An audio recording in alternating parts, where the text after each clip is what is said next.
بسم اللہ الرحمن الرحیم۔ السلام علیکم ورحمۃ اللہ وبرکاتہ۔ یہ مختصر القدوری کا سبق نمبر 67 ہے۔ اس سبق میں آپ کتاب المکاتب اور باب الولاء پڑھیں گے۔ تو یہ غلاموں کے مسائل سے متعلق ہے۔ غلام کی ایک قسم مکاتب کہلاتی ہے، اس کے متعلق مسائل اور احکام اس باب میں آپ پڑھیں گے۔ تو ہم سبق شروع کرتے ہیں۔ کتاب المکاتبی، مکاتب اس غلام کو کہا جاتا ہے جس کو آقا کہے کہ تم اتنا مال لے آؤ تو تمہیں آزاد کر دیا جائے گا۔ تو یہ اس کے ساتھ آقا کا یہ معاملہ کرنا کہ اتنے پیسے لے آؤ تو تمہیں آزاد کر دیں گے، اس کو عقد کتابت کہا جاتا ہے کہ یہ ان کا آپس میں کتابت کا عقد ہوا ہے، کتابت کا معاملہ ہوا ہے۔ اور جس غلام کے ساتھ یہ والا کتابت کا عقد ہو اس کو مکاتب کہا جاتا ہے۔ تو اس کے احکام بیان کر رہے ہیں۔ اذا کاتب المولا عبدہ او امتہ، اگر آقا اپنے غلام کو یا باندی کو مکاتب بنا دے، علی مال، کسی بھی مال کی مقدار کے اوپر کہ اتنا مال لے آؤ، شرطہ علیہ، اس مال کی وہ اس غلام یا باندی کے اوپر شرط لگا دے کہ تم اتنے پیسے لے آؤ تو تمہیں آزاد کر دیں گے۔ وقبل العبد ذلك العقد، اور چونکہ اس میں غلام کے اوپر پیسے لازم ہو رہے ہیں یا باندی کے اوپر پیسے لازم ہو رہے ہیں تو ان کا آگے سے قبول کرنا بھی ضروری ہے۔ صار مکاتباً، اگر غلام اس عقد کو قبول کرے گا تو وہ مکاتب بن جائے گا۔ پھر اس میں جو مال لازم ہو رہا ہے اس کے بارے میں بتا رہے ہیں۔ یجوز ان یشترط المال حالا، کہ اس میں یہ بھی جائز ہے کہ مال کی جو شرط لگائی جا رہی ہے وہ نقد مال کی شرط لگائی گئی ہو کہ ابھی تم کہیں سے اتنے پیسے لا کر دو تو تمہیں آزاد کر دیں گے۔ ویجوز، اور یہ بھی جائز ہے مؤجلاً، کہ جو پیسے غلام کے اوپر لازم کیے جا رہے ہیں وہ مؤجل ہوں، ادھار ہوں، یعنی اس میں کوئی مدت مقرر کر دی جائے کہ 1 سال کے اندر اندر آپ اتنے پیسے لے آؤ۔ وہ منجماً، اور یہ بھی ہو سکتا ہے کہ اس کو قسط وار پیسوں کو لازم کیا جائے کہ ہر ماہ آپ اتنے اتنے پیسے دیتے رہو اور سال کے اندر پوری جو مقدار ہے وہ مکمل ہو جائے مثال کے طور پر تو تمہیں آزاد کر دیا جائے گا۔ تو منجماً یہ قسط وار کو کہا جاتا ہے، نجم ایک قسط ہوگی۔ وَيَجُوزُ كِتَابَةُ الْعَبْدِ الصَّغِيرِ إِذَا كَانَ يَعْقِلُ الشِّرَاءَ وَالْبَيْعَ، آگے کہتے ہیں کہ اس کتابت کے لیے غلام کے اندر اہلیت کا ہونا ضروری ہے کہ وہ چونکہ مال کمائے گا اور مال کما کر پیسے لائے گا تو اس کے اندر خرید و فروخت کرنے کی، مال کمانے کی اہلیت اور صلاحیت ہونی چاہیے۔ تو اگر غلام بالغ ہے، عاقل ہے، وہ تو ٹھیک ہے، اس کے اندر اہلیت ہوتی ہے، وہ تو مکاتب بن سکتا ہے۔ اگر غلام چھوٹا ہے یعنی نابالغ ہے تو اس میں اگر اتنی سمجھ بوجھ ہے کہ وہ یعقل الشراء والبیع، خرید و فروخت کی سمجھ بوجھ رکھتا ہے، عقل رکھتا ہے، تو اس کو بھی مکاتب بنانا جائز ہے۔ وَإِذَا صَحَّتِ الْكِتَابَةُ خَرَجَ الْمُكَاتَبُ عَنْ يَدِ الْمَوْلَى وَلَمْ يَخْرُجْ مِنْ مِلْكِهِ، آگے کتابت کا حکم بیان کر رہے ہیں کہ یہ جو عقد کتابت ہے جب یہ منعقد ہو جائے گا تو اس کا حکم کیا ہوگا، اس کا نتیجہ کیا مرتب ہوگا۔ کہتے ہیں کہ جب کتابت کا جو عقد ہے یہ درست ہو گیا، ساری اس کے اندر شرائط پائی گئیں اور مکمل ہو گیا، منعقد ہو گیا، اب مکاتب مولا کے قبضے سے نکل جائے گا لیکن مولا کی ملکیت سے نہیں نکلے گا۔ اب یہ جو مکاتب ہے یہ جب تک پیسے آ کر ادا نہیں کرتا اس وقت تک ہے تو یہ غلام ہی مولا کی ملکیت میں ہی ہے، لیکن مولا کے تصرف سے یہ نکل جائے گا تو اس کی ملکیت میں تو رہے گا لیکن مولا کے یہ تصرف میں نہیں ہوگا، بلکہ اب یہ مولا کی خدمت اور اس کے کام کاج کے بجائے یہ اپنی خرید و فروخت کرے گا، جو بھی کام کاج کرے گا پیسے کمانے کے لیے تاکہ وہ اتنے پیسے لا کر مولا کو دے اور اپنے آپ کو آزاد کروا سکے۔ چونکہ اب یہ مولا کے قبضے سے اور اس کے تصرف سے نکل چکا ہے اور اب یہ اپنے کام کاج وغیرہ کرنے میں آزاد ہے تو اس لیے اس کو ہر وہ کام کرنے کا اختیار حاصل ہوگا جس میں اس کے لیے مال حاصل ہوتا ہو، کوئی فائدہ حاصل ہوتا ہو۔ لہٰذا فیجوز لہو، اس مکاتب کے لیے جائز ہے، البیع والشراء، خریدنا یا بیچنا، والسفر، سفر کرنا بھی جائز ہے، سفر کر کے یہ دوسرے علاقوں میں جا کر تجارت کرے یا کمائی کرے اور پیسے مال حاصل کر سکے۔ لیکن ایسے کام کرنے کا اس کو اختیار حاصل نہیں ہوگا کہ جس میں کوئی مالی فائدہ اس کو حاصل نہ ہو رہا ہو۔ جیسے فرما رہے ہیں ولا یجوز له التزویج، غلام اپنی شادی کرے اس کا اس کو اختیار حاصل نہیں ہوگا، کیونکہ شادی کرنے سے کوئی مال حاصل نہیں ہوتا، الٹا اس کے اوپر نفقہ وغیرہ اخراجات لازم ہو جائیں گے۔ الا ان یأذن له المولا، البتہ آقا کی اجازت سے شادی کر سکتا ہے۔ اسی طرح ولا یہب، اور کسی کو کوئی چیز ہبہ نہیں کر سکتا، کیونکہ اس میں بھی کوئی اس کو فائدہ حاصل نہیں ہو رہا، الٹا اس سے مال خرچ ہو رہا ہوتا ہے۔ ولا یتصدق، اسی طرح کوئی چیز یہ صدقہ نہیں کر سکتا، کیونکہ اس میں بھی مال کا خرچ کرنا لازم آ رہا ہے۔ الا بالشیء الیسیر، البتہ اگر تھوڑی بہت کوئی چیز کسی کو دینی پڑتی ہے، ہبہ کرنی پڑتی ہے، یا تھوڑا بہت صدقہ کرنا پڑتا ہے تو اس کی گنجائش ہوگی۔ ولا یتکفل، اسی طرح یہ کسی کا کفیل نہیں بن سکتا، کیونکہ کفیل بن کر بھی اپنے اوپر ذمہ داری لینی ہوتی ہے، اس میں کوئی فائدہ حاصل نہیں ہوتا، تو اس کا بھی اس کو اختیار حاصل نہیں ہوگا۔ فإن ولد له ولد من أمة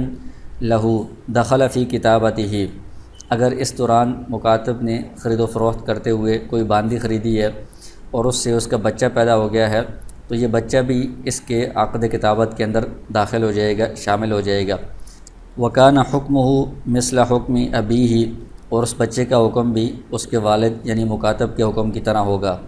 وکسبہ لہ، اور بچہ جب بڑا ہوگا وہ کمائی کرے گا تو وہ کمائی بھی اسی مکاتب کے لیے ہوگی۔ جب یہ مکاتب پیسے ادا کر کے آزاد ہوگا تو بچہ بھی اس کے ساتھ آزاد ہو جائے گا۔ فإن زوج المولا عبدہ من امتہ ثم کاتبہما، اگر ایک آقا کے پاس باندی بھی تھی اور غلام بھی تھا، اس نے اپنے غلام کا اپنی باندی کے ساتھ نکاح کروا دیا، ثم کاتبہما، پھر ان دونوں کو غلام اور باندی کو مکاتب بنا دیا کہ تم دونوں اتنے پیسے لے آؤ تو تمہیں آزاد کر دوں گا۔ فولدت منہ ولدن،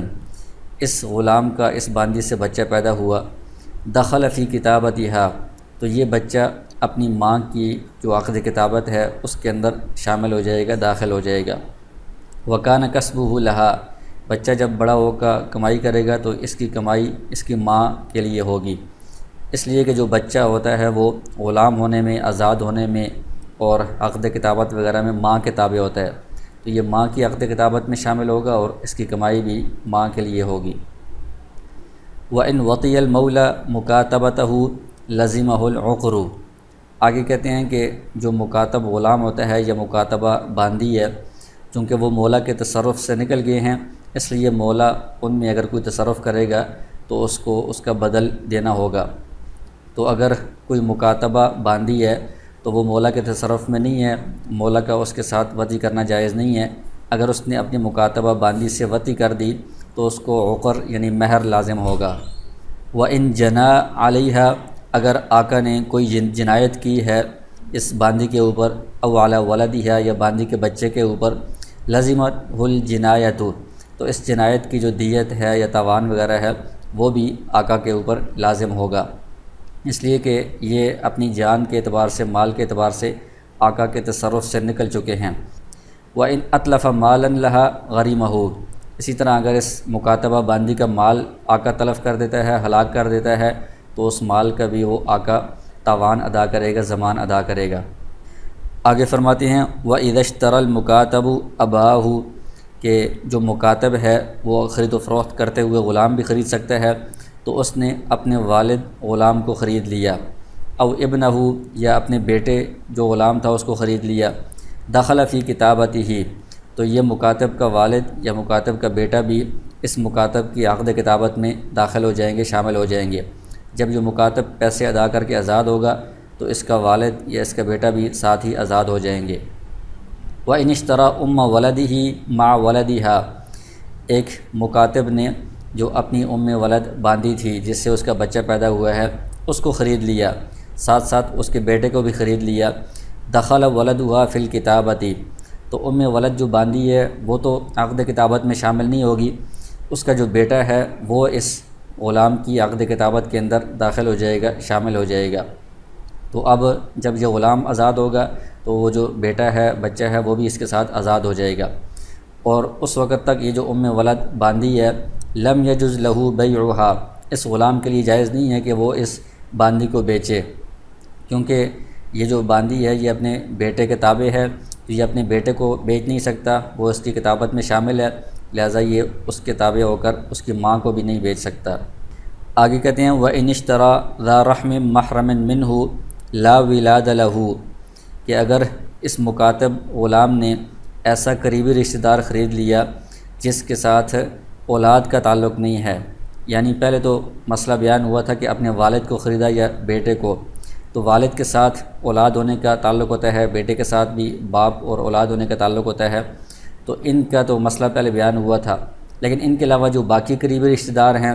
جیسے بھائی ہیں، چچا ہیں، اس طرح کے جو رشتہ دار ہیں جن کے ساتھ اولاد اور باپ ہونے کا تعلق نہیں ہے، تو لم يدخل فی کتابتہ عند ابی حنیفہ رحمہ اللہ، امام ابو حنیفہ رحمہ اللہ کے نزدیک یہ جو رشتہ دار ہیں وہ اس کے عقد کتابت میں داخل نہیں ہوں گے، بلکہ یہ ان کو بیچ بھی سکتا ہے۔ اور صاحبین کے نزدیک جو قریبی رشتہ دار ہیں زیرہ محرم، وہ چاہے اولاد کا تعلق نہ بھی ہو اور بھائی چچا وغیرہ بھی ہوں، تب بھی وہ اس کی عقد کتابت میں داخل ہو جاتے ہیں۔ وَإِذَا عَجَزَ الْمُكَاتَبُ عَنْ نَجْمٍ، پھر کہتے ہیں کہ مکاتب کے اوپر جو مال لازم کیا گیا تھا قسط وار، تو نجم کہتے ہیں ایک قسط کو اگر مکاتب کسی مہینے وہ قسط ادا کرنے سے عاجز آ گیا، نظر الحاکم فی حالہ، تو جو حاکم ہے یا قاضی ہے وہ اس مکاتب کی حالت کو دیکھے گا، اس میں غور و فکر کرے گا۔ فَإِنْ كَانَ لَهُ دَيْنٌ يَقْبِضُهُ أَوْ مَالٌ يُقَدِّمُ عَلَيْهِ، اگر اس کا کسی کے اوپر قرضہ ہے جس کو یہ حاصل کر لے گا کچھ دنوں میں، یا اس کا کوئی ایسا مال ہے جو اس کے اوپر پیش ہو جائے گا، یعنی اس کے پاس آ جائے گا کہیں سے، لم يعجل بتعجیزہ، تو اس کو عاجز قرار دینے میں قاضی یا حاکم جلدی نہیں کرے گا۔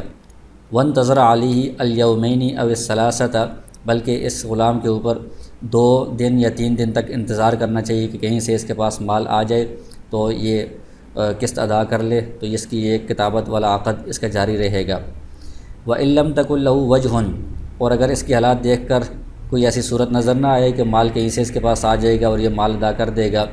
وَطَلَبَ الْمَوْلَىٰ تَعْجِيزَهُ، جو آقا ہے وہ مطالبہ کر رہا ہے کہ اس کو عاجز قرار دیا جائے، یعنی عاجز قرار دینے کا مطلب کیا ہے کہ اس کو عقد کتابت ختم کر کے دوبارہ عام غلام جس طرح ہوتا ہے وہ بنا دیا جائے، تو عجزہ الحاکم، تو حاکم پھر چونکہ کوئی صورت نہیں ہے مال کہیں سے آنے کی، تو حاکم اس مکاتب کو عاجز قرار دے دے گا، وفسخ الکتابت، اور عقد کتابت کو فسخ کر دے گا۔ وقال ابو یوسف رحمہ اللہ، امام ابو یوسف رحمہ اللہ فرماتے ہیں لا يعجزه حتى يتوالى علیہ نجمان، کہ اس مکاتب کو عاجز نہیں قرار دیا جائے گا یہاں تک کہ اس کے اوپر 2 قسطیں چڑھ جائیں، یعنی پے در پہ 2 قسطیں اس کے اوپر آ جائیں اور یہ ادا نہ کر سکے، تو دوسری قسط جب یہ ادا نہیں کر سکتا تو اس کو عاجز قرار دے دیا جائے گا، اس وقت تک اس کو مہلت دی جائے گی۔ وَإِذَا عَجَزَ الْمُكَاتَبُ عَادَ إِلَىٰ حُكْمِ الرِّقِّ، آگے کہتے ہیں کہ جب مکاتب وہ پیسے ادا کرنے سے عاجز آ جائے تو وہ اس کی جو عقد کتابت ہے اس کو فسخ کر دیا جائے، تو وہ دوبارہ رقیت کے حکم کی طرف لوٹ آتا ہے۔ رقیت کا مطلب کیا؟ غلامی، کہ عام وہ سادہ غلام بن جاتا ہے۔ وَكَانَ مَا فِي يَدِهِ مِنَ الْاِكْتِسَابِ لِمَوْلَاهُ،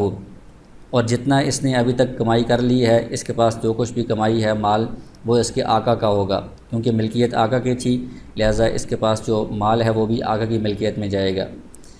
فَإِن مَاتَ الْمُكَاتَبُ، اگر جو مکاتب ہے اس کا عقد کتابت کے دوران انتقال ہو جاتا ہے، تو انتقال کے بعد دیکھیں گے وَلَهُ مَالٌ، اور اس نے مال چھوڑا ہے، لم تنفسخ الکتابۃ، تو عقد کتابت فسخ نہیں ہوگا، ختم نہیں ہوگا۔ وقضی ما علیہ من مالہ وحکم بعتقہ فی آخر جزء من اجزاء حیاتہ، کہتے ہیں کہ اس کے پاس جو مال ہے وہ مال اس کو ادا کر دیا جائے گا آقا کو، اور اس کے آزاد ہونے کا فیصلہ کر دیا جائے گا اس کی زندگی کے آخری جز کے اندر۔ وما بقیہ، اور اس کے مال میں سے جتنا ادا کرنا تھا آقا کو وہ تو ادا کر دیا۔ وما بقیہ، باقی جو مال بچے گا اس کے مال میں سے فہو میراث لورثتہ، تو وہ اس کے ورثاء کے لیے میراث شمار ہوگا، کیونکہ زندگی کے آخری حصے میں ہم نے اس کو آزاد شمار کر دیا ہے، تو اب آزاد بندے کا جو مال ہے باقی وہ اس کے ورثاء میں تقسیم ہوگا۔ ویعتق اولادہ، اور چونکہ آخری حصے میں یہ خود آزاد ہو گیا تھا غلام، تو اب اس کی جو اولاد ہے وہ بھی آزاد ہو جائے گی۔ وَإِن لَّمْ يَتْرُكْ وَفَاءً، اور اگر یہ جو غلام ہے مکاتب جس کا انتقال ہوا ہے، اس نے اتنا مال نہیں چھوڑا کہ جس سے اس کے جو بدل کتابت تھا، آقا کو جو مال دینا تھا وہ ادا کیا جا سکے۔ وَتَرَكَ وَلَدًا، لیکن اس نے ایک بیٹا چھوڑا ہے، مولوداً فی الکتابۃ، جو عقد کتابت کے دوران پیدا ہوا ہے، سعی فی کتابت ابیہ علی نجومہ، تو یہ بیٹا ابھی اپنے جو والد کا عقد کتابت ہے اس کے اندر یہ کمائی کرے گا اور اسی قسطوں کے حساب سے آگے عقد کتابت کو جاری رکھے گا، یعنی اپنے والد کی جگہ پر یہ بیٹا اس کا جانشین بن کر وہ قسطیں ادا کرتا رہے گا۔ فَإِذَا أَدَّى، جب یہ بیٹا اپنے والد کی جو عقد کتابت میں مال تھا وہ مال ادا کر دے گا، حکمنا، تو ہم حکم لگا دیں گے، فیصلہ کر دیں گے، بعتق ابیہ قبل موتہ، اس کے والد کی موت سے پہلے آزادی کا، کہ موت سے کچھ دیر پہلے اس کا والد آزاد ہو گیا تھا۔ وَعَتَقَ الْوَلَدُ، اور چونکہ یہ بچہ بھی اپنے والد کی کتابت میں شامل ہے، جب ہم والد کے آزاد ہونے کا حکم لگائیں گے تو یہ بچہ بھی آزاد ہو جائے گا۔ وَإِن تَرَكَ وَلَدًا مُشْتَرًا فِي الْكِتَابَةِ، پہلے تو یہ تھا کہ اس کا بیٹا جو عقد کتابت کے دوران پیدا ہوا تھا اس کی بات ہو رہی تھی، اب کہتے ہیں کہ غلام جو مکاتب ہے اس کا انتقال ہو گیا ہے اور اس نے ایسا بیٹا چھوڑا ہے جس کو اس نے عقد کتابت کے دوران خریدا تھا۔ قیل لہ، تو اس بیٹے کو کہا جائے گا، اما ان تؤدی الکتابۃ حالا، یا تو تم جو مال کتابت ہے، مال جو دینا ہے وہ فی الحال فوراً ادا کر دو، تو تمہارا والد بھی آزاد ہو جائے گا، تم بھی آزاد ہو جاؤ گے۔ وَإِلَّا رُدِدتَّ فِي الرِّقِّ، وگرنہ تمہیں غلامی کی طرف لوٹا دیا جائے گا، تم دوبارہ عام غلام بن جاؤ گے۔ تو اس کو یعنی عقد کتابت میں شامل تو شمار کیا جائے گا، لیکن اس کو وہ قسط وار والی سہولت حاصل نہیں ہوگی۔ آگے کہتے ہیں وَإِذَا كَاتَبَ الْمُسْلِمُ عَبْدَهُ، اگر کسی مسلمان آقا نے اپنے غلام کو مکاتب بنایا، علی خمر او خنزیر،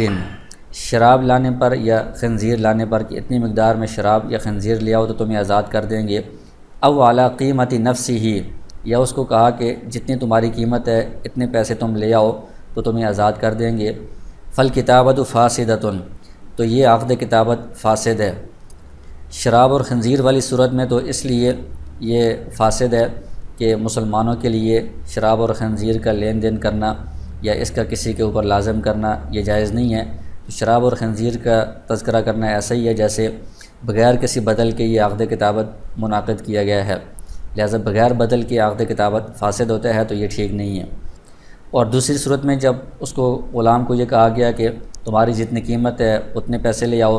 تو یہ بات مجہول ہے،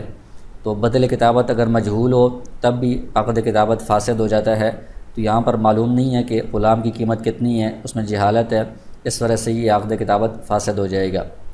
پھر شراب اور خنزیر والی صورت میں کہتے ہیں فَإِنْ أَدَّى الْخَمْرَ وَالْخِنْزِيرَ عَتَقَ، اگر شراب اور خنزیر وہ بندہ لے آیا اور اس نے آقا کو دے دیا تو عتقہ وہ آزاد ہو جائے گا، کیونکہ شرط پائی گئی ہے، شرط یہی تھی کہ شراب اور خنزیر تم لاؤ گے تو تم آزاد ہو، تو شرط کی وجہ سے وہ آزاد تو ہو جائے گا، لیکن شراب اور خنزیر کی ادائیگی چونکہ مسلمانوں کی طرف سے یہ ٹھیک نہیں ہے، اس لیے لازمہ ان یسعی فی قیمتہ، اس غلام کے اوپر لازم ہوگا کہ وہ اپنی جو قیمت ہے اس کے بقدر وہ کمائی کر کے آقا کو ادا کرے۔ پھر ولا ينقص من المسمى، شراب اور خنزیر جو مقرر کیا گیا تھا اس کی جتنی قیمت بنتی ہے، اگر غلام کی قیمت اس سے کم تھی تو یہ کم قیمت نہیں دے گا اپنی قیمت، بلکہ شراب اور خنزیر کی جتنی قیمت بنتی ہے اتنے پیسے کما کر یہ دے گا۔ وَيُزَادُ عَلَيْهِ إِذَا زَادَتْ قِيمَتُهُ عَلَيْهِ، اور اگر غلام کی جو اپنی قیمت ہے وہ شراب اور خنزیر کی قیمت سے زیادہ بن رہی تھی تو پھر اس کو وہی اضافی قیمت جو اس کی پوری قیمت بنتی ہے وہ اس کو کمائی کر کے ادا کرنی پڑے گی۔ وَإِنْ كَاتَبَهُ عَلَى حَيَوَانٍ غَيْرِ مَوْصُوفٍ، اگر آقا نے اپنے غلام کو مکاتب بنایا کسی جانور کے اوپر کہ کوئی جانور آپ لے آؤ، اور اس کی اوصاف وغیرہ بیان نہیں کیے کہ وہ کس طرح کا جانور ہو، لیکن جنس بتا دیا کہ کون سا جانور ہو، فالکتابۃ جائزۃ، تو یہ کتابت جائز ہوگی، اور اس میں وہ جو جنس ہے وہ چونکہ معلوم ہے تو اس جنس کا درمیانے درجے کا جانور اس پر لازم ہو جائے گا۔ وَإِنْ كَاتَبَهُ عَلَى ثَوْبٍ، اور اگر کسی نے اپنے غلام کو کپڑے کے اوپر مکاتب بنایا کہ کپڑا لے آؤ، لم یسمی جنسہ، تو اس کپڑے کی جنس بھی نہیں بتائی کہ کس طرح کا کپڑا ہو، کاٹن کا ہو یا عام سادہ کپڑا ہو، کس طرح ہو۔ لم یجوز، تو یہ بالکل عقد کتابت جائز نہیں ہوگا، کیونکہ یہ کپڑا صرف کہہ دینا یہ بہت اس کے اندر جہالت پائی جاتی ہے، جبکہ اس کی جنس بھی معلوم نہیں ہے اور صاف بھی معلوم نہیں ہے، تو اس کی ادائیگی میں اختلاف ہو جائے گا، اس لیے یہ عقد کتابت جائز نہیں ہے۔ وَإِنْ أَدَّاهُ لَمْ يَعْتِقْ، اگر اس صورت میں اس نے کپڑا دے بھی دیا تب بھی وہ آزاد نہیں ہوگا، کیونکہ یہ عقد کتابت ہی نہیں ہوا۔ وَإِنْ كَاتَبَ عَبْدَيْهِ كِتَابَةً وَاحِدَةً بِأَلْفِ دِرْهَمٍ، کہتے ہیں کہ ایک بندے کے 2 غلام تھے، اس نے مکاتب بنایا اپنے 2 غلاموں کو ایک ہی عقد کتابت کے ذریعے سے، یعنی ایک ہی عقد میں دونوں کو کہا کہ تم 1000 درہم 1000 درہم لے آؤ تو تم دونوں کو آزاد کر دوں گا، تو اب یہ دونوں اس 1000 درہم کے بدلے میں مکاتب بن جائیں گے۔ ان ادیا، دونوں اگر وہ 1000 درہم لا کر اس کو ادا کر دیتے ہیں، عتقا، دونوں آزاد ہو جائیں گے۔ وہ ان عجزا، اگر دونوں وہ 1000 درہم دینے سے عاجز آگے، رد الی الرقی، دونوں واپس غلامی کی طرف لوٹا دیے جائیں گے۔ وہ ان کاتبہما علی، اور اگر ان دونوں غلاموں کو آقا مکاتب بناتا ہے علی، اس شرط پر ان کل واحد منہما ضامن عن الآخر، کہ تم دونوں پر 1000 روپیہ لازم ہے اور تم میں سے ہر ایک بندہ دوسرے کی طرف سے ضامن بھی ہے، یعنی ہر ایک بندہ دوسرے کی طرف سے کفیل بھی ہوگا۔ جازت الکتابت، تو یہ کتابت بھی جائز ہے، دونوں وہ مکاتب بن جائیں گے۔ وَأَيُّهُمَا أَدَّى عَتَقًا، ان میں سے جس کسی نے بھی 1000 روپے ادا کیا دونوں آزاد ہو جائیں گے، کیونکہ ایک بندہ بھی اگر ادا کرے گا تو وہ اپنی طرف سے بھی ادا کر رہا ہے، اور دوسری طرف سے چونکہ وہ ضامن بھی ہے دوسرے بندے کی طرف سے، لہٰذا وہ دوسرے کی طرف سے بھی ادا کر رہا ہے، تو ایک بندہ دونوں کی طرف سے ادا کر دے تو دونوں اس سے آزاد ہو جائیں گے۔ وَيَرْجِعُ عَلَى شَرِيكِهِ بِنِصْفِ مَا أَدَّى، تو اگر ایک بندے نے پوری رقم ادا کر دی ہے تو وہ جو اس نے ادائیگی کی ہے اس میں سے نصف آدھے کا اپنے شریک سے رجوع کرے گا، کیونکہ آدھا اس نے اپنی طرف سے ادا کیا ہے اور آدھا دوسرے کی طرف سے ضامن ہونے کی وجہ سے، کفیل بننے کی وجہ سے ادا کیا ہے، تو دوسرے کی طرف سے جو اس نے ادائیگی کی ہے اس کا وہ بعد میں دوسرے شریک سے رجوع کرے گا، اس سے وہ وصول کر لے گا۔ وَإِذَا أَعْتَقَ الْمَوْلَى مُكَاتَبَهُ، آگے کہتے ہیں کہ مولا نے اپنے غلام کو پہلے مکاتب بنایا ہوا تھا کہ اتنے پیسے لے آؤ تو تم آزاد کر دوں گا، بعد میں ابھی وہ پیسے ادا نہیں کیے تھے اس نے، اس دوران ہی یعنی عقد کتابت کے دوران ہی آقا نے اس کو آزاد کر دیا، بغیر مال کے اس کو آزاد کر دیا، جس طرح عام آزادی ہوتی ہے۔ عتق بعتقہ، تو آقا کے آزاد کرنے کی وجہ سے یہ غلام خود بخود آزاد ہو جائے گا، اور اس صورت میں سقط عنہ مال الکتابتی، جو کتابت والا مال پہلے اس پر لازم تھا وہ ساقط ہو جائے گا، یعنی جو عقد کتابت ہے وہ فسخ ہو جائے گا، اور غلام عام جس طرح آزاد کیے رہتا ہے بغیر مال کے اس طرح غلام آزاد ہو جائے گا۔ وَإِذَا مَاتَ مَوْلَى الْمُكَاتَبِ لَمْ تَنْفَسِخِ الْكِتَابَةُ، کہتے ہیں کہ مکاتب جس کو آقا نے کہا ہو کہ تم اتنے پیسے لے آؤ تو میں آزاد کروں گا، اب اس نے پیسے ادا نہیں کیے تھے، اس سے پہلے ہی آقا کا انتقال ہو گیا، تو اس سے عقد کتابت فسخ نہیں ہوگا۔ قیل لہ، بلکہ غلام سے کہا جائے گا مکاتب سے، عدل مال، مال ادا کرو، الی ورثۃ المولا، مولا آقا کے جو ورثہ ہیں ان کو مال ادا کر دو، علی نجوم ہی، اسی قسطوار ترتیب پر، تو اگر وہ آقا کے ورثہ کو اتنا مال ادا کر دیتا ہے جتنا پہلے طے ہوا تھا، اس صورت میں بھی وہ آزاد ہو جائے گا۔ فَإِنْ أَعْتَقَهُ أَحَدُ الْوَرَثَةِ لَمْ يَنْفُذْ عِتْقُهُ، تو آقا کے مرنے کے بعد ورثاء میں سے کوئی ایک اگر اس مکاتب کو آزاد کر دیتا ہے بغیر مال کے تو یہ آزادی نافذ نہیں ہوگی۔ وَإِنْ أَعْتَقُوهُ جَمِيعًا، اور اگر سارے کے سارے ورثاء مل کر اس غلام کو آزاد کر دیتے ہیں مکاتب کو، عتقا، اس صورت میں یہ آزاد ہو جائے گا۔ وَسَقَطَ عَنْهُ مَالُ الْكِتَابَةِ، اور جو مال کتابت اس پر لازم تھا وہ ساقط ہو جائے گا۔ وَإِذَا كَاتَبَ الْمَوْلَى أُمَّ وَلَدِهِ جَازَ، کہتے ہیں کہ ایک باندی جو ولد تھی، یعنی آقا کا اس سے بچہ پیدا ہوا تھا، تو ولد کے ویسے ہی احکام الگ ہوتے ہیں، وہ آقا کے مرنے کے بعد آزاد ہو جاتی ہے، اس کو آقا نے مکاتب بنا دیا کہ تم اتنے پیسے لے آؤ تو تمہیں میں زندگی میں ہی آزاد کر دوں گا، تو یہ بھی جائز ہے۔ فَإِن مَاتَ الْمَوْلَى سَقَطَ عَنْهَا مَالُ الْكِتَابَةِ، پھر اس کے بعد اگر باندی نے ابھی پیسے ادا نہیں کیے تھے کتابت والے، اس سے پہلے ہی مولا کا انتقال ہو گیا، تو چونکہ ولد ہونے کی وجہ سے مولا کے مرنے پر وہ آزاد ہو جائے گی، اس لیے جو اس کا عقد کتابت ہوا تھا وہ ختم ہو جائے گا، تو سقط عنہا مال الکتابتی، اس سے مال کتابت ساقط ہو جائے گا۔ وَإِنْ وَلَدَتْ مُكَاتَبَتُهُ مِنْهُ، اگر ایک آقا کی مکاتبہ باندھی تھی اس سے اس کا بچہ پیدا ہو گیا، تو یہ مکاتبہ تو پہلے سے تھی، بچہ پیدا ہونے کی وجہ سے یہ ولد بھی بن گئی ہے۔ فَهِيَ بِالْخِيَارِ، تو اب اس باندھی کو اختیار ہوگا، إِنْ شَاءَ مَضَتْ عَلَى الْكِتَابَةِ، اگر چاہے تو وہ عقد کتابت کو جاری رکھے اور پیسے ادا کر کے اپنے آپ کو آزاد کروا لے۔ وَإِنْ شَاءَتْ عَجَزَتْ نَفْسَهَا، اور اگر چاہے تو وہ اپنے آپ کو عاجز قرار دے کہ میں مال کتابت ادا نہیں کر سکتی، وصارت ولد لہو، اور یہ اس آقا کی ولد بن جائے، تو اس صورت میں وہ آقا کے مرنے کے بعد آزاد ہو جائے گی۔ وَإِنْ كَاتَبَ مُدَبَّرَتَهُ جَازَ، کہتے ہیں کہ ایک باندھی جس کو پہلے مدبر بنایا ہوا تھا کہ میرے مرنے کے بعد تم آزاد ہو، اس کو پھر مکاتب بھی بنا دیا کہ تم اتنے پیسے لے آؤ تو ابھی زندگی میں تمہیں آزاد کر دوں گا، تو یہ بھی مکاتب بنانا اس کو جائز ہے۔ فَإِن مَاتَ الْمَوْلَى، اس کے بعد اگر مولا کا انتقال ہو گیا، وَلَا مَالَ لَهُ غَيْرُهَا، اور اس باندھی کے علاوہ اس مولا کا کوئی مال نہیں تھا، كانت بالخیاری، تو اس باندھی کو اختیار ہوگا، بین ان تسعى فی ثلثی قیمتها، کہ یا تو وہ اپنی قیمت کے دو تہائی کے اندر کمائی کر کے وہ ادا کرے ورثاء کو، او جمیع مال الکتابتی، یا جو عقد کتابت کے اندر اس نے اپنے اوپر مال لازم کیا تھا وہ سارا کا سارا مال وہ کمائی کر کے ورثاء کو ادا کرے، کیونکہ جب اس کے علاوہ کوئی اور مال نہیں ہے تو اب اس کی جو آزادی ہے، مدبر کی جو آزادی ہوتی ہے آقا کے مرنے کے بعد، وہ وصیت کے حکم میں ہوتی ہے، تو وصیت ایک تہائی کے اندر نافذ ہوتی ہے، تو ایک تہائی حصہ اس کا تو مفت میں آزاد ہو جائے گا، باقی جو دو تہائی حصے ہیں وہ ورثاء کا حق ہیں، تو ان دو تہائی حصوں کی یہ صحیح کر کے کمائی کر کے ادا کرے گی۔ یا پھر اگر مدبر ہونے کے اعتبار سے اس کو آزاد نہ کیا جائے تو پھر اس کو مکاتبہ شمار کیا جائے گا، اور مکاتبہ ہونے کی صورت میں یہ جو مال کتابت ہے وہ ورثاء کو ادا کر کے اپنے آپ کو آزاد کروائے گی۔ وَإِن دَبَّرَ مُكَاتَبَتَهُ، کہتے ہیں کہ اگر ایک باندھی جو پہلے مکاتبہ تھی اس کو مدبر بنا دیا، صحت تدبیر، تو یہ مدبر بنانا بھی جائز ہے۔ وَلَا الْخِيَارُ، اب اس باندھی کو اختیار ہوگا، إِن شَاءَتْ مَضَتْ عَلَى الْكِتَابَةِ، جو عقد کتابت پہلے سے تھا اس کو وہ جاری رکھے اور وہ پیسے ادا کر کے زندگی میں ہی آزاد ہو جائے۔ وَإِن شَاءَتْ، اور اگر چاہے تو عَجَزَتْ نَفْسَهَا، کتابت والا جو مال ہے اس سے اپنے آپ کو عاجز قرار دے دے، اور صارت مدبرتاً، تو یہ عام مدبرہ باندھی بن جائے گی، اس صورت میں یہ آقا کے مرنے کے بعد آزاد ہو جائے گی۔ فَإِن مَضَتْ عَلَى كِتَابَتِهَا،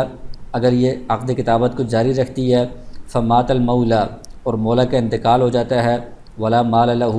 اور مولا کا اس باندھی کے علاوہ کوئی اور مال نہیں ہوتا، فَهِيَ بِالْخِيَارِ، اس صورت میں باندھی کو اختیار ہے، إِن شَاءَتْ سَعَتْ فِي ثُلُثَيْ مَالِ الْكِتَابَةِ، یا تو وہ مال کتابت کے دو تہائی حصے میں کمائی کر کے وہ ادا کرے، او ثلثی قیمتها، یا قیمت کے دو تہائی حصے کے اندر وہ سعی کر کے کمائی کر کے ورثاء کو ادا کرے۔ امام ابو حنیفہ رحمہ اللہ کے نزدیک، صاحبین کے نزدیک ان دونوں میں سے جو مقدار کم ہوگی وہ کم مقدار اس پر لازم ہوگی، وہ صحیح کر کے وہ ادا کرے گی۔ وَإِذَا أَعْتَقَ الْمُكَاتَبُ عَبْدَهُ عَلَى مَالٍ لَمْ يَجُزْ، کہتے ہیں کہ مکاتب ہے، اس نے آگے خرید و فروخت کرتے ہوئے غلام خرید لیا، اس غلام کو یہ کہتا ہے کہ اتنا مال دو تو تمہیں میں آزاد کر دوں گا، تو یہ مال کے اوپر آزاد کرنا مکاتب کے لیے جائز نہیں ہے، کیونکہ آزادی ایک عقد تبرع ہے، اگرچہ بعد میں مال حاصل ہوگا، لیکن فی الحال جب غلام کو آزاد کیا جا رہا ہے اس وقت تو غلام کے پاس کچھ بھی نہیں ہوتا، تو بعد میں مال آنا یہ ایک احتمال ہے، تو اس لیے یہ عقد تبرع کرنے کا اس کو اختیار حاصل نہیں ہوگا۔ وَإِذَا وَهَبَ عَلَى عِوَضٍ لَمْ يَصِحَّ، اگر مکاتب کسی کو کوئی چیز ہبہ کرتا ہے عوض کے بدلے میں، تو یہ اس کا ہبہ کرنا بھی صحیح نہیں ہے، اس لیے کہ ابتداً یہ ہبہ بھی عقد تبرع ہے، اگرچہ بعد میں معاوضہ مل رہا ہے لیکن ابتداً یہ عقد تبرع ہے، تو تبرع والا کوئی عقد کرنے کا مکاتب کو اختیار حاصل نہیں ہوتا۔ وَإِنْ كَاتَبَ عَبْدَهُ جَازَ، اور اگر مکاتب آگے غلام خرید رہا ہے اور اس غلام کو مکاتب بنا رہا ہے تو یہ مکاتب بنانا جائز ہے، کیونکہ اس صورت میں وہ آگے والا جو غلام ہے وہ پیسے کما کر اس کو دے گا، تو اس کو کمائی حاصل ہوگی، پیسے مال حاصل ہوں گے، تو یہ عقد جائز ہوگا۔ اس صورت میں یعنی آقا نے اپنے غلام کو مکاتب بنایا ہوا ہے، مکاتب نے آگے غلام خریدا ہے، اس کو مکاتب بنا دیا ہے۔ اس صورت میں فَإِنْ أَدَّ الثَّانِي،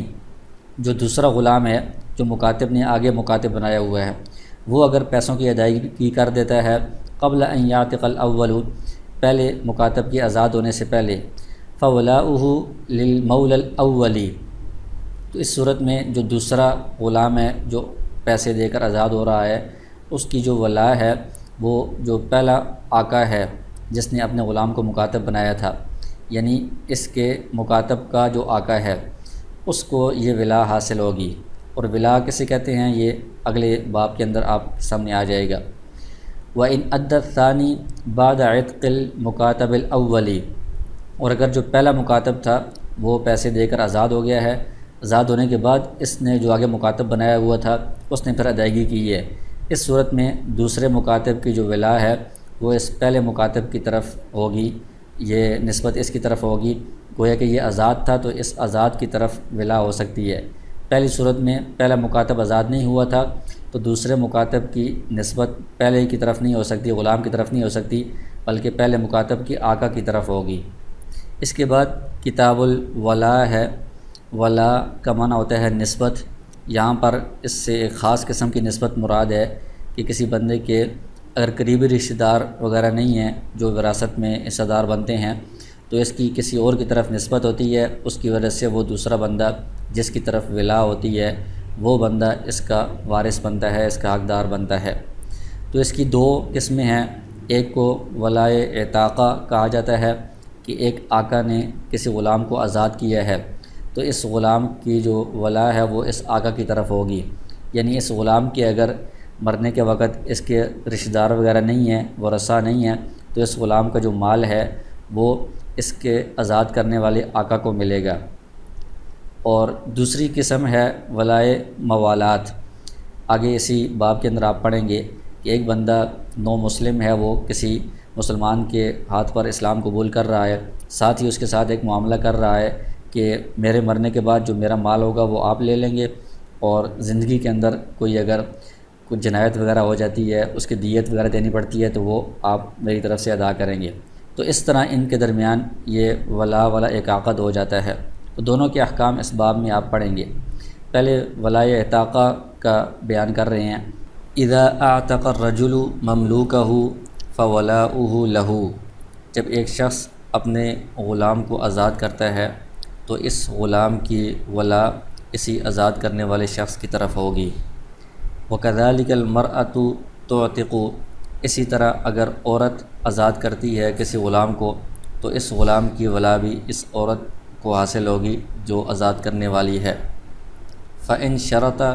انہ صائبۃ، اگر آزاد کرتے وقت یہ شرط لگائی کہ اس غلام کی ولا آزاد کرنے والے کو حاصل نہیں ہوگی، صائبہ کا مطلب یہ کہ بغیر ولا کے یہ غلام آزاد ہوگا، فالشرط باطل، تو یہ شرط لگانا باطل ہے۔ والولاء لمن اعتق، اور ولا اس کو حاصل ہوگی جس نے اس کو آزاد کیا ہے، یعنی ولا کے ختم کرنے والی شرط باطل ہو جائے گی اور جس نے آزاد کیا ہے اس کو ولا حاصل ہوگی۔ وَإِذَا أَدَّى الْمُكَاتَبُ عَتَقَ وَوَلَاؤُهُ لِلْمَوْلَى، اسی طرح ایک مکاتب غلام اگر پیسے دے کر آزاد ہو گیا ہے تو اس کی ولا بھی اس مولا کو حاصل ہوگی جس نے پیسے لے کر اس کو آزاد کیا ہے۔ وَإِنْ أَعْتَقَ بَعْدَ مَوْتِ الْمَوْلَى، اور اگر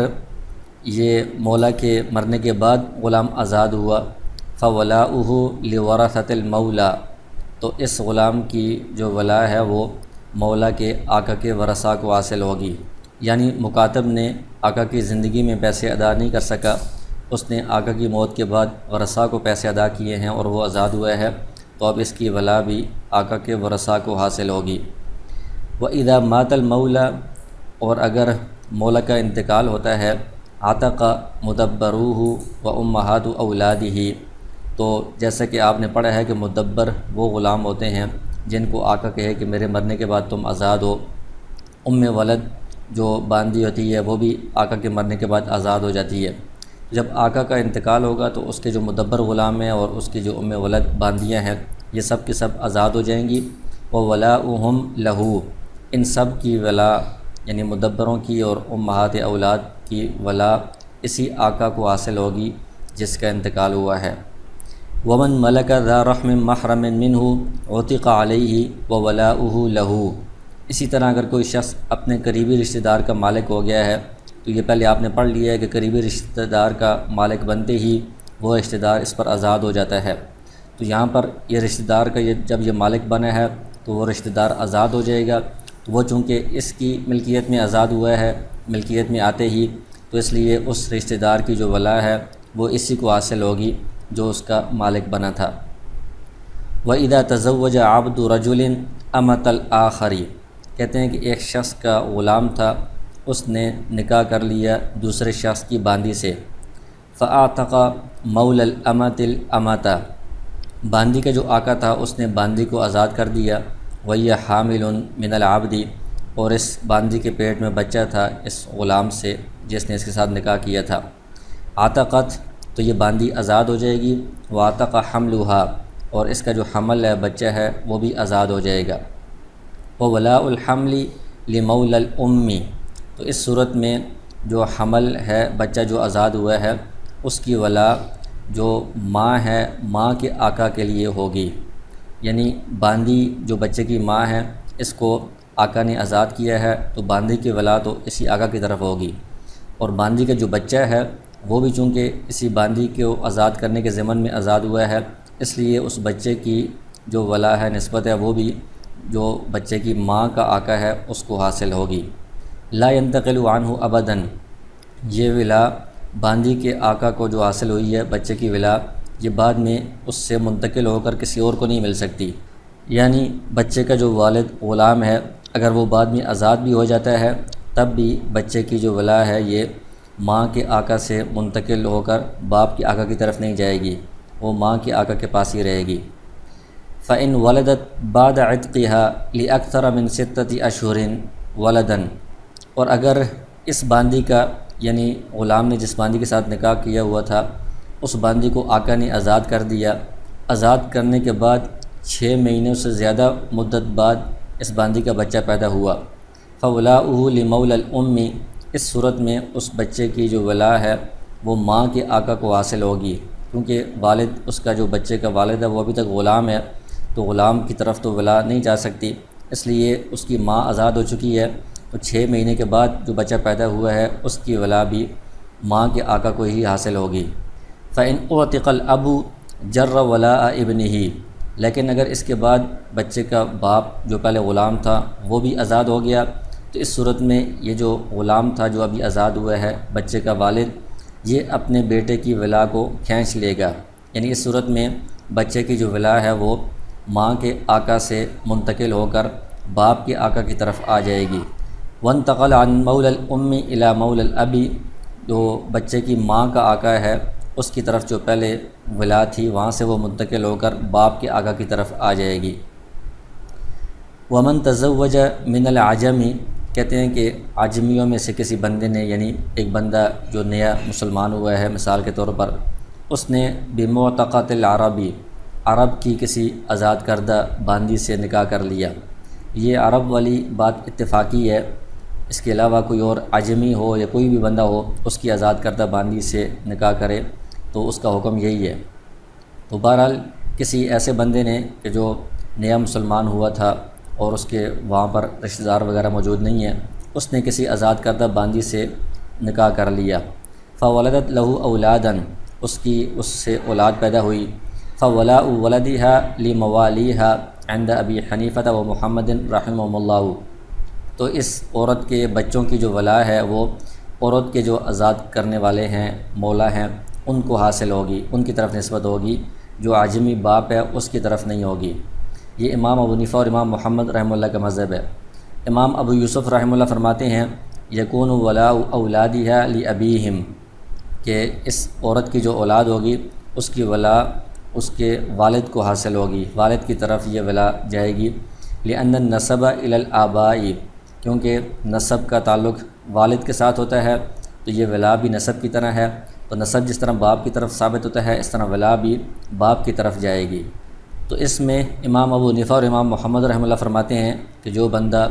عجمی ہے، یعنی وہ یہاں کا مستقل رہائشی نہیں ہے، وہ مسلمان ہوا ہے تو اس کے یہاں پر رشتہ دار وغیرہ نہیں ہے، اس نے کسی کے ساتھ موالات والی عقد کیا ہوا ہے، آگے اس کی تفصیل آ رہی ہے، تو وہ موالات والا عقد فسخ بھی ہو سکتا ہے، وہ ایک جگہ سے منتقل بھی ہو سکتا ہے، ختم بھی ہو سکتا ہے، تو اس کی طرف ہم منسوخ کریں گے ولا، تو اس ولا کے فسخ ہونے کا احتمال ہے، جبکہ بچے کی جو ماں ہے اس کو جنہوں نے آزاد کیا ہے، تو اس ماں کی جو ولا ہے آزاد کرنے والوں کی طرف، یہ ایسی ولا ہے کہ اس کو فسخ نہیں کیا جا سکتا، منتقل نہیں کیا جا سکتا، یہ مضبوط ولا ہے، اس وجہ سے بچوں کی ولا ماں کے جو موالی ہیں، آزاد کرنے والے ہیں، ان کی طرف کرنا یہ زیادہ بہتر ہے۔ آگے فرماتے ہیں وَوَلَاءُ الْعِتَاقَةِ تَعْصِيبٌ، یہ ولاء عتاقہ یعنی آزاد کرنے والے کو غلام کی، آزاد کردہ غلام کی جو ولا حاصل ہوتی ہے، نسبت حاصل ہوتی ہے، یہ عصبہ کی طرح ہے، یعنی وراثت کے اندر آپ آگے مسائل پڑھیں گے تو اس میں عصبات ایک قسم ہوتی ہے، عصبہ انہیں کہا جاتا ہے، تو ولاء عتاقہ یہ بھی عصبہ کی ایک قسم ہے۔ تو اب اس کا حکم بتا رہے ہیں کہ جب ہم کہہ رہے ہیں کہ غلام کی ولا آقا کو حاصل ہوگی جس نے اس کو آزاد کیا ہے، اس کا حکم کیا ہوگا، نتیجہ کیا نکلے گا؟ کہتے ہیں فَإِنْ كَانَ لِلْمُعْتَقِ عَصَبَةٌ مِّنَ النَّسَبِ، معتق جس کو آزاد کیا گیا ہو، وہ غلام جس کو آزاد کیا گیا ہے، اگر اس کے نسبی عصبہ ہیں، نسبی رشتہ دار ہیں،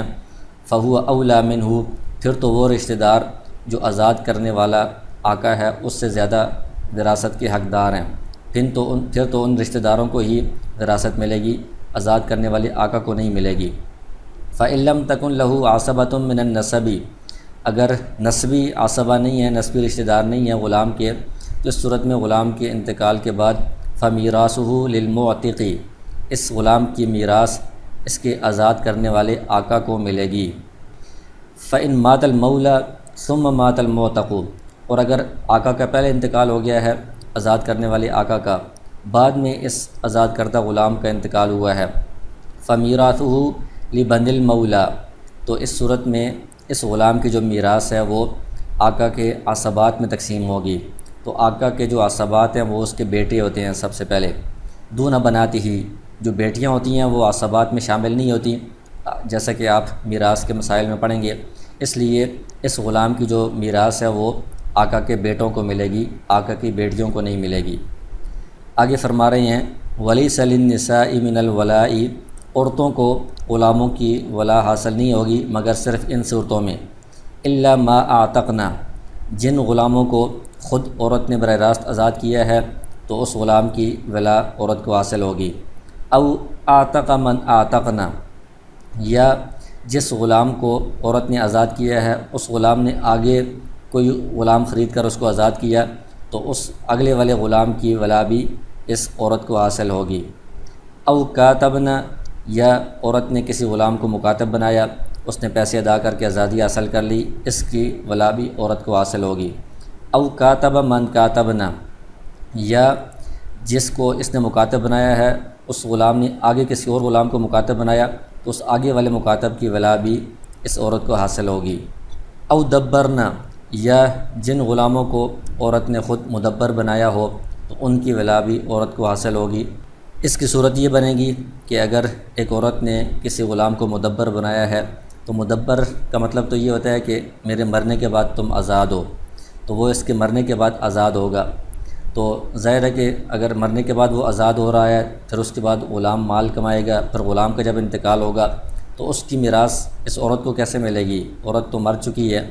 تو اس کی صورت یہ بنتی ہے کہ مثال کے طور پر کسی عورت نے کسی غلام کو مدبر بنایا ہے، پھر اس کے بعد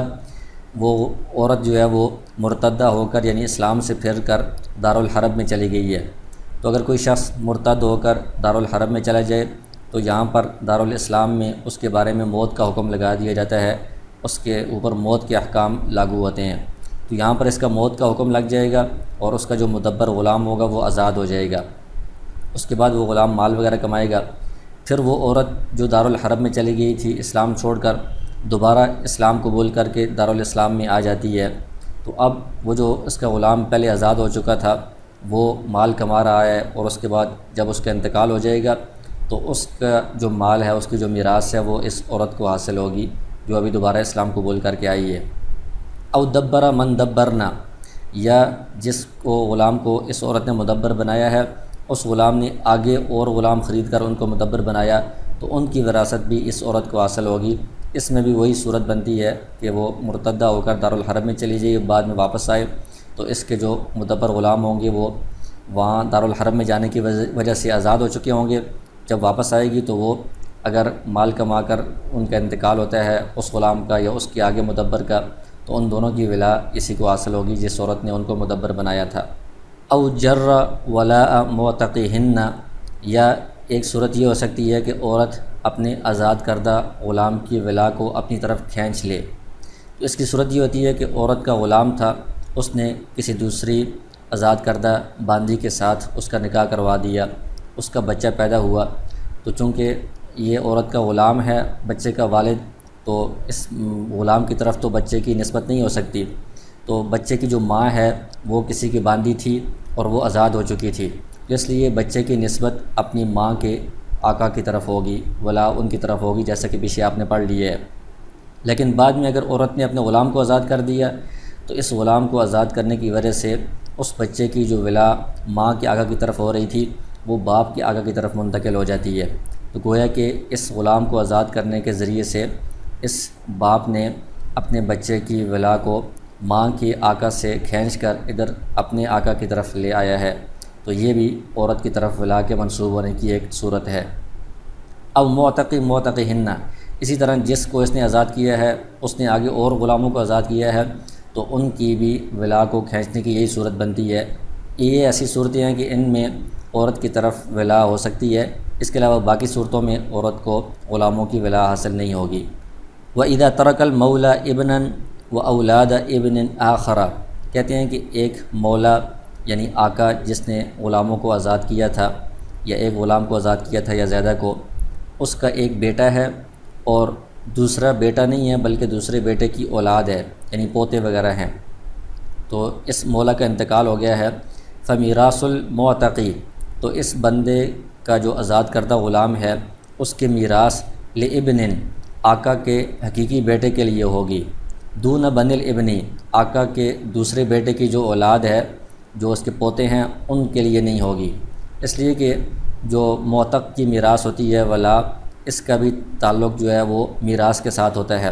تو جس طرح میراث میں حقیقی بیٹوں کی موجودگی میں پوتوں کو میراث نہیں ملتی، اسی طرح یہاں پر بھی ولا یہ حقیقی بیٹوں کو ملے گی، پوتوں کو نہیں ملے گی۔ لِأَنَّ الْوَلَاءَ لِلْكَبِيرِ، اس لیے کہ ولا جو نسب میں زیادہ قریب ہوتا ہے اس کو ملتی ہے۔ وَإِذَا أَسْلَمَ رَجُلٌ عَلَى يَدِ رَجُلٍ، آگے ولا کی جو دوسری قسم ہے ولاء الموالات، اس کی تفصیل بیان کرنی ہے کہ ایک شخص نے اسلام قبول کیا کسی دوسرے شخص کے ہاتھ پر، وَوَالَاهُ، اور اس کے ساتھ ولا کا عقد کر لیا، اعلیٰ اس بات پر ان یرثہ، کہ وہ بندہ میرا وارث بنے گا میرے مرنے کے بعد، وَيَعْقِلُ عَنْهُ اذا جنا، اور جب وہ کوئی جنایت کر دے، اس سے کوئی غلطی ہو جائے تو اس کی دیت وغیرہ تاوان وغیرہ وہ دوسرا بندہ ادا کرے گا، تو یہ آپس میں عقد کرنا اس کو موالات کا عقد کہا جاتا ہے۔ او یا اسلم علی ید غیرہ، کسی اور بندے کے ہاتھ پر اس نے اسلام قبول کیا تھا، وہ والاہ، اور بعد میں پھر کسی اور بندے جس کے ہاتھ پر اسلام قبول کیا تھا اس کے ساتھ نہیں، اس کے علاوہ کسی اور بندے کے ساتھ اس نے موالات کا عقد کر لیا ہے، فالولاء صحیح، تو یہ عقد کرنا بھی درست ہے، وعقلہ علی مولاہ، اور یہ جو نیا مسلمان ہونے والا بندہ ہے اگر اس سے کوئی خطا وغیرہ ہوتی ہے، کوئی دیت وغیرہ لازم ہوتی ہے، تو وہ جس بندے کے ساتھ اس کا عقد ہوا ہے موالات کا، وہ اس کا مولا ہے، اس کے اوپر وہ دیت لازم ہوگی، وہ ادا کرے گا۔ فَإِن مَاتَ، جب اس بندے کا انتقال ہو جائے گا جو ابھی نیا مسلمان ہوا ہے، وَلَا وَارِثَ لَهُ، اور اس کا کوئی رشتہ دار وارث موجود نہیں ہے، فَمِيرَاثُهُ لِلْمَوْلَى، تو اس کی جو میراث ہے، اس کا جو ترکہ ہے، یہ اسی مولا کو ملے گا جس کے ساتھ اس نے موالات کا عقد کیا ہوا تھا۔ وَإِن كَانَ لَهُ وَارِثٌ فَهُوَ أَوْلَى مِنْهُ، لیکن اگر اس شخص کا حقیقی وارث کوئی رشتہ دار وغیرہ موجود ہو تو وہ اس مولا سے زیادہ حقدار ہوگا، اس صورت میں اس موالات والے بندے کو میراث نہیں ملے گی۔ پھر کہتے ہیں وَلِلْمَوْلَى، ان ينتقل عنہ بولائہ الی غیرہ ما لم یعقل عنہ۔ ایک بندے نے اگر کسی کے ساتھ موالات کا عقد کر دیا ہے تو اب اس کو یہ حق حاصل ہے کہ یہ اس سے موالات کو منتقل کر کے کسی دوسرے کے ساتھ موالات کا عقد کر سکتا ہے، لیکن یہ اس وقت تک ہے جب تک کہ اس نے اس کی طرف سے کوئی دیت وغیرہ کوئی تاوان وغیرہ ادا نہ کیا ہو۔ فَإِذَا عَقَلَ عَنْهُ، اگر دوسرے بندے نے اس کی طرف سے کوئی دیت تاوان وغیرہ ادا کر دیا ہے، لم یکن لہو، اب اس کو یہ حق حاصل نہیں ہے ان یتحول بولائہ عنہ کہ اپنی ولا کو اس سے منتقل کرے الی غیرہ کسی دوسرے کی طرف، کیونکہ جب اس نے اس کی طرف سے دیت وغیرہ ادا کی ہے اب اس کا حق اس کے ساتھ متعلق ہو گیا ہے، اب اس کی ولا ہمیشہ اسی کے ساتھ رہے گی اور اس کی میراث اسی کو ملے گی۔ لیکن اگر دوسرے بندے نے اس کی طرف سے کوئی دیت وغیرہ نہیں دی تو پھر یہ ولا کو منتقل کر سکتا ہے، یہ عقد فسخ کر کے کسی دوسرے کے ساتھ یہ ولا عقد کر سکتا ہے۔ وَلَيْسَ لِمَوْلَى الْعِتَاقَةِ أَن يُوَالِيَ أَحَدًا، جو آزاد کردہ غلام ہے وہ اپنی ولا کو کسی اور کی طرف منتقل نہیں کر سکتا، وہ ولی جو ولا ہے وہ جو آزاد کرنے والا آقا ہے اسی کے ساتھ لازم ہوتی ہے، اس کو منتقل کرنے کا ان کے پاس اختیار نہیں ہوتا۔